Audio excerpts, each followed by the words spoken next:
λέγει ο Κύριος μας, τους δοξάζοντάς με αντιδοξάσω. Και λέει και πάλι η Αγία Γραφή, ότι θαυμαστός ο Θεός εν της Αγίης αυτού. Και βλέπω με περίτρανα και με ιδιαίτερη ενάργεια ο λόγος αυτός της Αγίας Γραφής να ενσαρκώνεται στο πρόσωπο του εν Αγίης Πατρός ημών Παρθενίου Επισκόπου Λαμψάκου του Θαυματουργού, ο οποίος εδόξασε πράγματι το όνομα του Αγίου Θεού μέσα από όλη του τη ζωή. Μέσα στο διάβα της ζωής και στα χρόνια που ο Θεός του εχάρισε σε αυτόν εδώ τον κόσμο, δεν έκαμε τίποτα παρά να καταδεικνύει στους ανθρώπους αυτήν την εσωτερική αλλίωση που υφίσταται ο κατακριστών άνθρωπος. Γι' αυτό και μέσα από την απλότητα την οποία καλλιεργούσε με βάση την πίστη του, μπορούσε να γίνεται όλος αγάπη προς τους συνανθρώπους.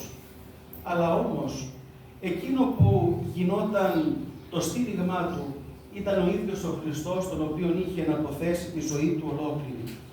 Αυτόν εκ νεότητος και παιδιόθεν θα λέγαμε αγάπησε, αυτόν και θέλησε να διακονήσει στα πρόσωπα των πασχών των αδελφών. Μπορεί να έζησε τον 4ο αιώνα, αλλά διασώζονται οι στιχομυθίες του κάθε φορά που ευεργετούσε τους συνανθρώπους. Έλεγε μάλιστα ότι είμαστε όλοι μας ως χριστιανοί μια οικογένεια. Δεν υπάρχει υποχρέωση μεταξύ των ανθρώπων μιας οικογένειας. Γι' αυτό και πάντοτε ό,τι χρήματα είχε, αλλά και ό,τι μπορούσε να κάνει, συνέδραμε αδελφούς, φίλους, οικείους και γινόταν συγκυριναίος στην απαντητική πορεία και περιπέτεια του κάθε ανθρώπου. Ο Άγιος Θεός που, όπως είπαμε, είπε ότι τους δοξάζοντάς με αντιδοξάσω, θέλησε να τον δοξάσει πράγματι από αυτήν εδώ την γη, σε αυτόν εδώ τον κόσμο. Γι' αυτό και τον άνθρωπο εκείνον που δεν έκανε τίποτε άλλο παρά να καταφάσκει αυτήν την εν Χριστώ αλήθεια, τον εξέλεξε και τον έκαμε σκεύος εκλογής, καθιστώντας τον εν πρώτης πρεσβύτερο της Εκκλησίας του και εν συνεχεία με θαυμαστό τρόπο επίσκοπο της πίμνης του και μάλιστα επικεφαλής της τοπικής εκκλησίας της Λαμψάκου στον Ελίσπορδο. Ακόμα και στην επισκοπή του ένα πράγμα ήταν αυτό το οποίο έκανε.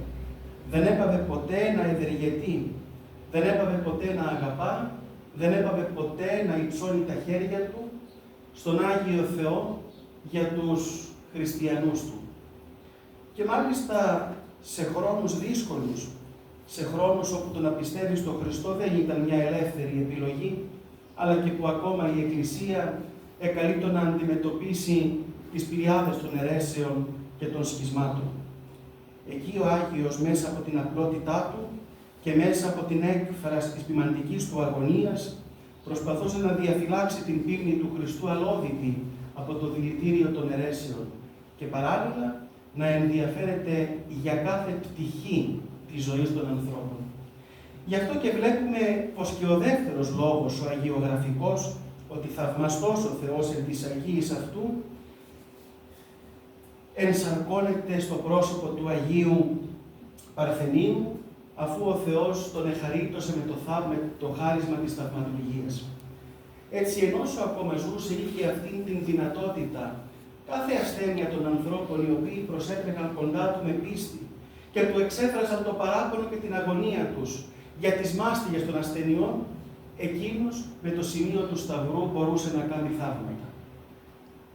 Μπορεί μεν σε βαθύτερο γύρας να παρέδωσε την Αγία του ψυχή, αλλά από τότε μέχρι σήμερα οι χριστιανοί δεν πάβουμε να τον επικαλούμεθα, δεν πάβουμε να προσευχόμαστε σε εκείνον και να στηρίζουμε χριστές ελπίδες στον Άγιο Παρθένιο, τον Μεσίτη ημών προς τον Άγιο Θεό, τον Αρχιερέα της Εκκλησίας του Χριστού, ο οποίος όπως τότε έτσι και τώρα εισακούει γοργά τα αιτήματά μας και τα μεταφέρει με παρησία στο θρόνο του Θεού και μάλιστα είναι ιδιαίτερα θαυματουργός, όχι απλώς κάθε ασθένεια θεραπεύει, αλλά ιδίως το έδειξαν τα θαυμαστά του σημεία, την ασθένεια η οποία ταλανίζει και την εποχή μας, την ασθένεια του καρκίνου.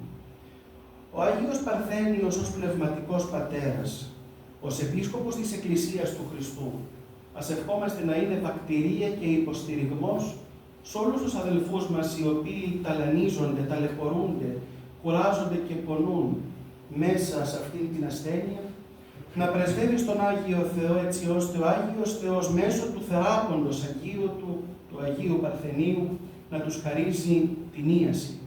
Δεν είναι οι Άγιοι οι οποίοι θαυματουργούν, αλλά γίνονται αυτοί δια των οποίων δοξολογείται το όνομα του Αγίου Θεού και παράλληλα φαίνεται το μεγαλείο Του. Γι' αυτό και θαυμαστός ο Θεός εν της Αγίης αυτού.